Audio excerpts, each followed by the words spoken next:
Hi, Galpa TV here, back with another painting video. So, with GMKC right around the corner, I'm having troubles with painting, right? So, I was trying pre-shading, but none of it worked, as you can see in this video. So, I asked for professional help from our female champion, Nico Serratos. Here it is.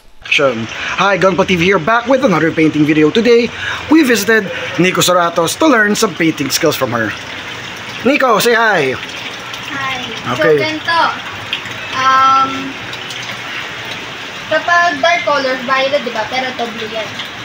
Okay lang na gray. Medyo dead man yan. Pero ito, naka-prime na yan ng white. So, ang una, yung dark color. Dark. So, yun, dark. Tapos, since dark color siya, mahirapan ka magpatong nito on top. So, kapag ginawa mong fully dark yan. So, ang gagawin mo, as much as possible, iwan mo yung gitna. So, madali yun, di ba? Kasi i-angle mo ng airbrush mo na yung gilid.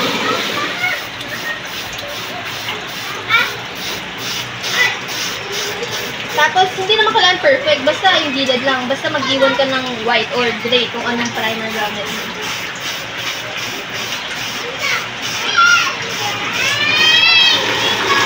Nakatwitin na yung balyeho niya. O, ayan na si... Ayan na si Terrorist Mike. Oo, pasok kalaban ko yan. That's a... So, medyo tuyo na yan. Doesn't matter kung medyo basa-basa ko kasi mag-blend. Pero kung so yung lighter color na. Ayan yung kontrabida, oh, yung dating Bakok champion. Oh. Ayan. And this student. Game. So, lighter color, dead mo na yan kahit masama to. Pero, of course, yung start mo sa gitna.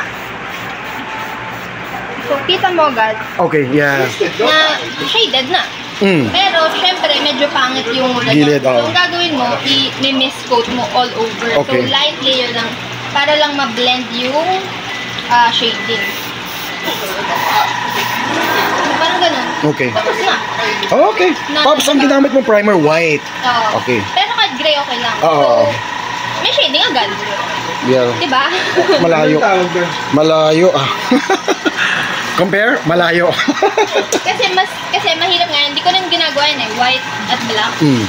Mahirap yung ginagawa mo. Technique ni Max Watanabe yan, di ba? So old school, so hindi ko yung ginagawa. Okay lang yan kasi old din naman ako eh. Hindi, pero mas mahirap. Mas mahirap. Madali, pag ganito. Pag ganyan, oo. Okay, sige. So,